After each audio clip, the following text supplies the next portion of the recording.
But now I think every martial artist should be looking at how they condition themselves and how they can grow. And I think growth also requires a conversation on fitness and health and prosperity of the body and prosperity of the mind, and of course, feeling good all day. This is a little series I want to go into on the topic of traditional Chinese medicine. It also goes by the acronym TCM. I'm by no means a practicing practitioner of this. I'm not taking patients, nothing like that. If anything, I'm just curious. I'm on a treasure hunt. I don't have a degree in any of this, but I am a student. So we can look at the charts and we can learn. And if you apply the logic, you'd be surprised what you can pull out of it. I'm absolutely guinea pigging all this knowledge on myself, and I think that's an important comment, is that when you train martial arts, you train to build you, and so it would make sense that you keep going down as far as you can go into the knowledge base to see what you can use, what's worth your time and what's not. So what I have on the screen right now is basically a diagram of the feet, and so there's a particular type of profession called a reflexologist. That's the word I'm looking for. Reflexology is the study of putting pressure points into the feet and then manipulating blood flow and organ flow, from manipulation of the feet. So this is a map of a human foot and what area relates to what. And so different parts of the foot all have a correlation to different meridian lines, which are like the nerve line, blood lines that then touch each organ. It's fascinating that they've mapped all this. And this is a modern chart, but there's some old charts. I'm guessing they've all been redrawn, and this is something that you could follow. That it appears that you could actually practice from. Okay, go to my next slide. This is obviously another modern diagram, and I wish it were sharper, but you can get a sense of the circuitry that runs the human frame, and this is where humans and plants are one, and the venous structure and the nervous structure and the lymphatic structure are all subset structures inside us, inside a living, walking, entity, creature. So we have our own ecosystem. And so these are the circuitry. These are our telephone lines.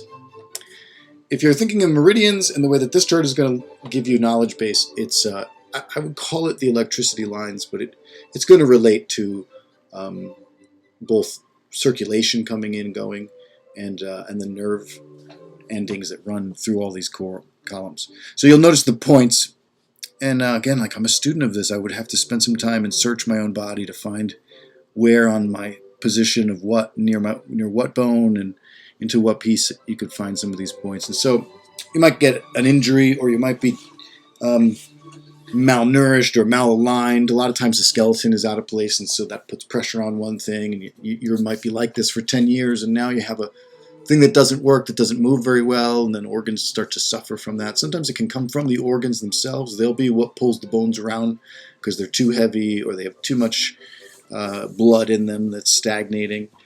Again, so movement, electricity, blood flow, but really the key is oxygenation.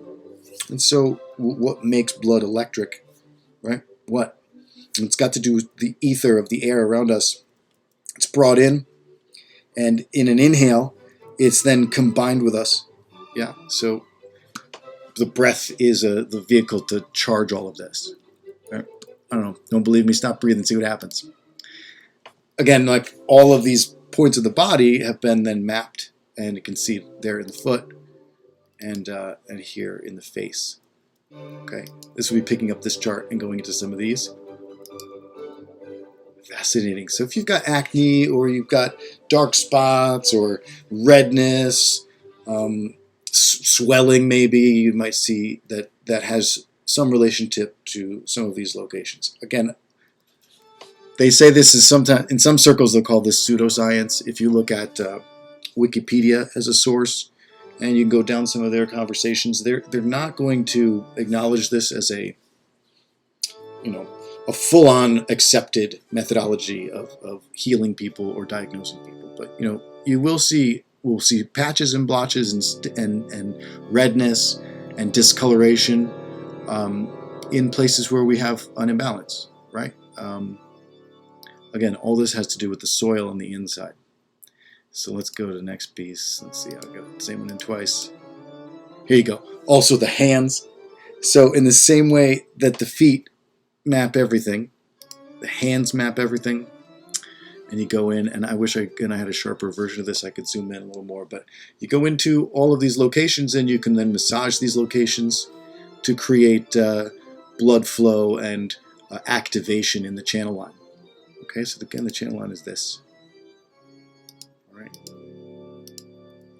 Good. Okay, I had grabbed one. I'm always surfing around the web. Who knows what you're going to see when you start dancing around? I wish I could read Chinese because I would love to know what this says. And you know, you come down, but this is an origin chart for this. Okay. Again, I wish I had a sharper one. Might redraw it one day. Okay. So what do we go through? We went through the face, the feet, the whole system. Okay. The hands. There's some nice points on the hand that you can massage that will help break up any kind of stagnant chi. Just massaging some of these things. Okay. I think it's this L13. You squeeze this in the inside webbing. It's good for inflammation. Okay. Anywho, I would always point you to an expert, but this is just an exploration in Chinese medicine, what these charts actually are showing us. And then maybe we can start to play on ourselves and see, and just take attendance and see what actually is going on with us. And we might get some messages, which will just make you look at your whole system, your whole lifestyle, everything about it, and try to discover what might be out of alignment. Okay, so this is the mouth, every tooth meridian chart. Fascinating. Okay, if you're missing teeth, I don't know what that means. I had my wisdom teeth removed. Wish I could have hit the brakes and said, wait, let's just see what they do when they come in. I don't know, but that wasn't what they did at the time. We just said, hey, take them out. So there goes the heart, small intestine, triple wormer. I mean, okay, is what it is. Fascinating, right? Each one attributed to something else. Okay, these are awesome little charts. You can go online, you just start looking up tooth meridian chart, or hand meridian chart, or reflexology chart, or face acupuncture in the face. Okay, so there's the teeth, but then check it out, also the tongue. Our tongue is like a piece of us. It's a hand of sorts, and it, you know, moves things around and flips them up and rotates them, and so it's going to have some way that it applies some of this circuitry heads up in the tongue, just to make it work. But then somehow they've mapped this, so you'll see like teeth indents can be an indication of maybe a liver that's underperforming. A split tip could be heart or blood pressure, or lung damage. Maybe you live in a moldy house. So everybody's like, oh, I don't know, all this sickness, all this stuff, all these people sneezing. Maybe you live in a moldy house. Maybe the woods are moldy, and you're weak to it. Okay, bringing stuff into your lungs all the time, never cleaning them out. Maybe you don't exercise enough. I don't know. I'm not diagnosing anybody. Stomach, spleen, sometimes you'll see these things split. You're not digesting something. You might be eating too much acid. Kidney, gallbladder, intestines. Awesome. So you can stick your tongue out. One of the diagnosis methods in Chinese medicine is they make you stick your tongue out when they look at it. Doesn't always tell you everything, but the color of it. There's another chart I've seen that has color. It tells you different colors. If the tongue was pale, or reddish, or purple, or black. Anyway, just awesome. This is, again, like going into some incredibly complex bits of this actual system. Okay. And I can't qualify whether this is the exact one, but every organ is basically on in a particular time of the day.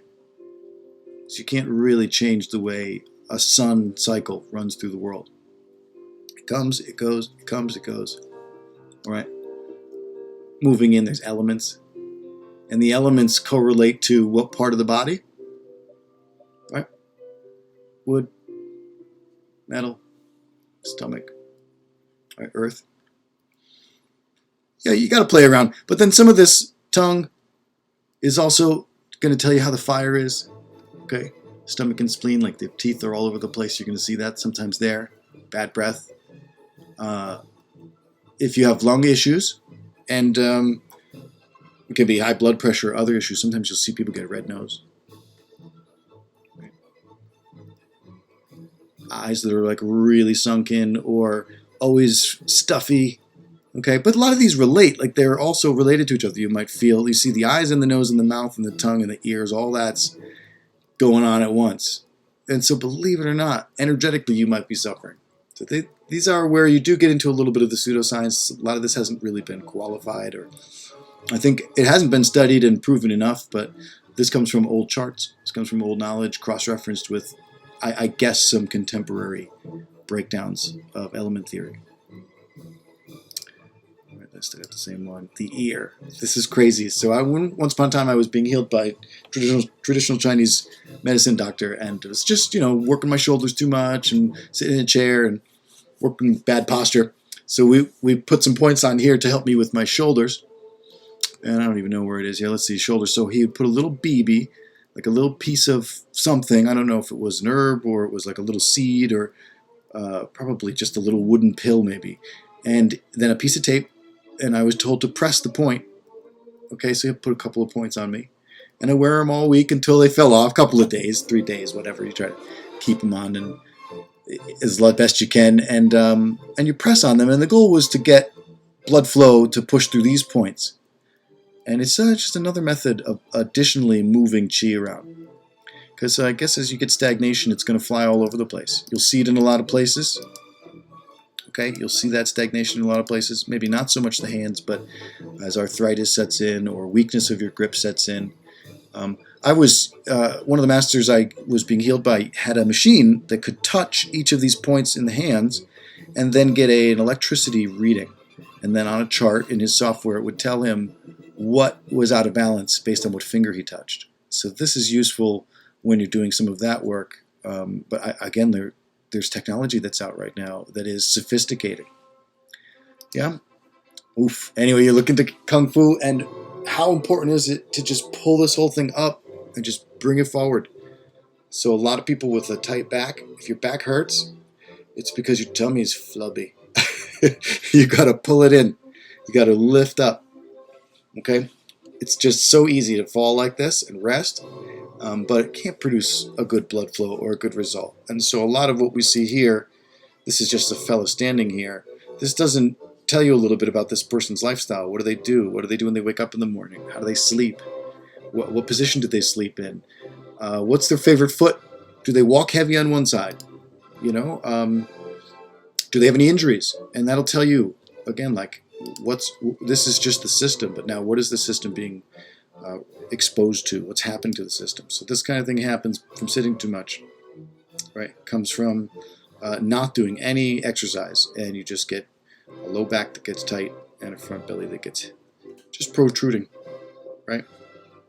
So if this is electricity and it's coming in and it's forcing through all these pieces and all these systems, and this is the circuitry, and the electricity comes in through the air. It's also coming from our food, where we're breaking our food apart. It's releasing some of the energy locked inside it. So electricity is being formed inside us in a biomass reactor. We're a bioreactor. So I don't know, fascinating. So if I left you with any ideas, hopefully it's just that you might look online for some of these charts and just give them a minute to look through them. Maybe you can just look then in the mirror, or just pay attention to your everyday and see how much of this is, something I can pull from. Okay, this is very good. Like, you're sitting on the couch, you got nothing to do, you can massage some of these points. Okay, your face will tell you, right? Your teeth might tell you. Your tongue might tell you. All right. This is one that's very nice. You can kind of go through. Some parts of us are more active, so when you don't sleep, you don't regenerate in some of these time periods. Or you might have to pee at a certain time every day. Why do I have to pee every time, certain time every day? And it could be telling you, okay, that it's on, it's ready. So we're using we run a life cycle that's not really in tune sometimes with some of these numbers. What should I be doing? When should I be resting? When should I be exercising? Okay, so again, like, some of this has to be cross-checked with what's feasible. Okay, and so how important is it to breathe air?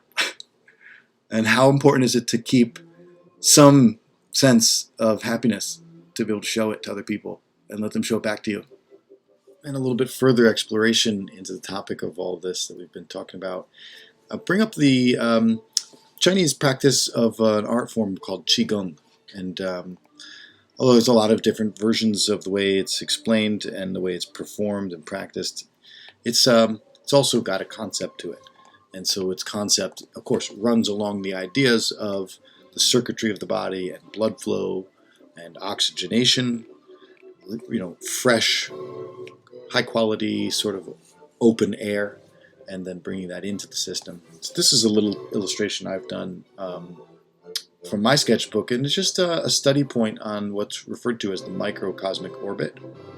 So there's a visualization of feeling each of these points along the spine and the head and through the feet, and bringing it up and circling it through. And so this is a visualization that you can apply in during a breath and then possibly combined with movement.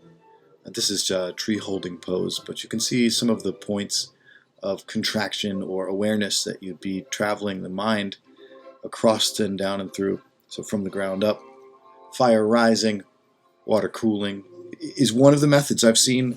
Again, that's maybe what I'll practice the most, is that chi flying up the spine, feeling it, like you give yourself shivers, you give yourself the goosebumps, and you bring it up, and you exhale, and you let it like water falling, you let it cool the fire, and you do it again. You can do this anywhere, any place you're sitting, any place you're standing, any moment you feel stressed, you can activate the orbit and create a balance, create a little bit of energy, and of course create a little bit of calmness. So I'll go through a couple more slides. So, how important is the orbit itself and the circuitry? We'll go into some conversation on the skeleton. You can't avoid this. So this is an awesome diagram somebody put together of essentially what you're feeling when you have a slouch, what the neck is feeling, and how heavy the head becomes. All right. And although the spine has a natural sway in this man's position, you could actually elevate this further and lighten the load on this, which is something that we'll do in Qigong practice, is that you'll straighten the spine and create a better alignment than even what this would give you, which is the natural upright posture. Yeah, so if you're slouching, you're finding you got neck pain, jaw pain, you got headaches, you feel tired, your shoulders are sore, this is why. So you have to, every time you realize you're slouching, you got to pull your shoulders back, straighten the spine.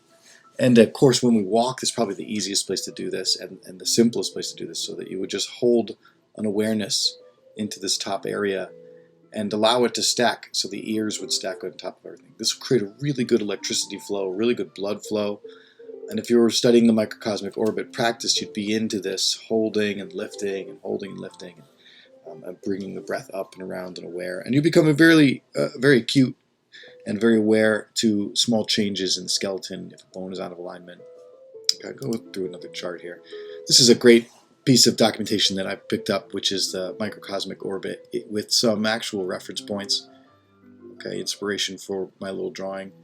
And they're all named. And I have other pieces that go with this that tell you what each of these will do. But basically, if you have a stagnant movement or poor blood flow at any one of these points, you're going to see an eruption of disease, or of course some symptoms of tension, maybe an uncomfortable symptom or a feeling of pressure or bloating or pinching.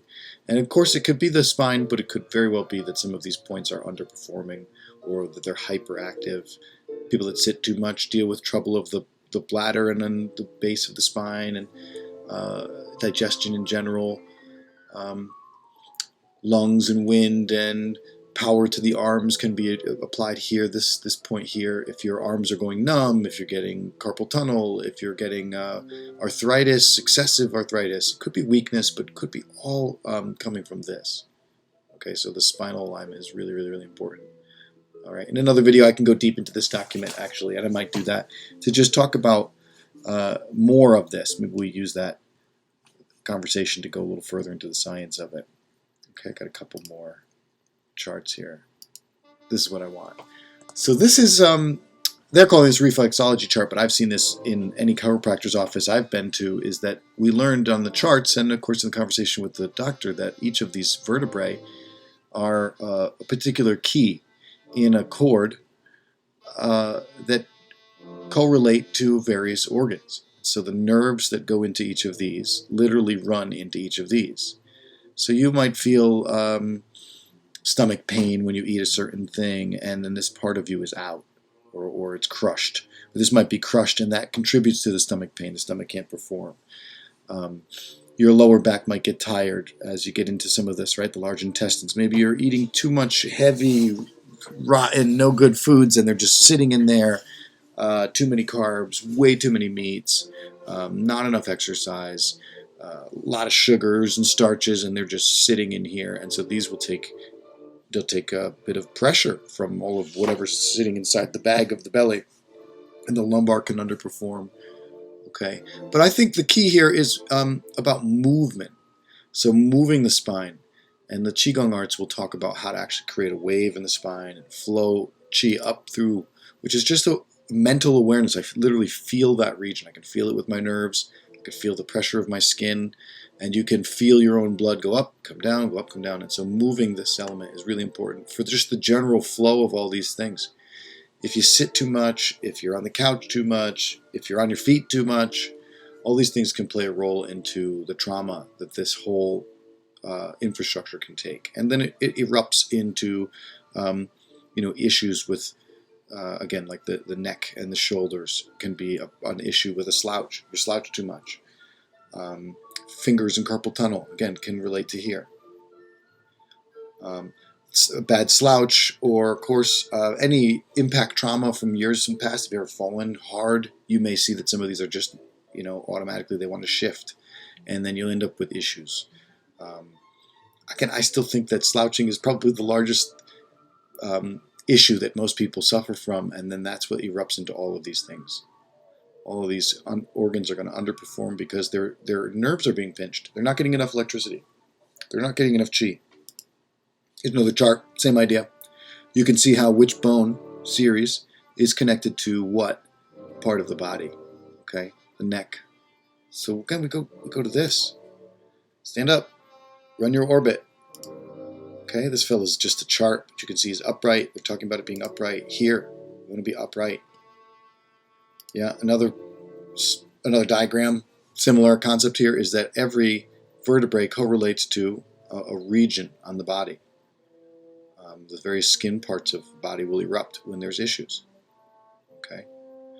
Again, I'm a student. Some of this I'd have to spend a lot of time on to truly feel like I understood it and could digest it. All right, but I think a lot of us have this. Just again, I'm pulling random pictures off the web to talk about this topic. A lot of us have this. One knee that twists in, that causes the pelvis to fall. That's from an old ankle injury, and the shoulders are all over the place, and this erupts into pain. Okay, again, a lot of it could be caused by this, where you're just slouching too much. Some of it could be an injury. Maybe you've injured your knee, and then you're compensating, and that throws the pelvis, and then that throws off the spine, and that crushes the liver, or that crushes the heart, and then the shoulders are uneven because you like one arm more than the other. So in Kung Fu, you learn balance and symmetry, and when you discover an imbalance, you study it, and you search for equilibrium, a balance in all three locations here of X, Y, and Z. We are only seeing X and Y here. We're not seeing the actual depth of the person, but from the side. Very important that you bring this upright. Okay, and so I'll leave you with this microcosmic orbit. It's another comment to how can you take the knowledge of the meridian systems and diagnosing your body, looking at the face, looking at the hands, looking at the feet, looking at the ears, looking at the teeth, and then looking at the skeleton. How can we take that knowledge and how can we use it? And it's done through some kind of everyday practice, but really I think an awareness. All right, and that's it. So I'll leave you with that. Goodbye. Okay, thank you guys for joining me, and we'll catch you again in the next video. Give us a like, give us a subscribe, and definitely leave a comment down below and let us know what you think.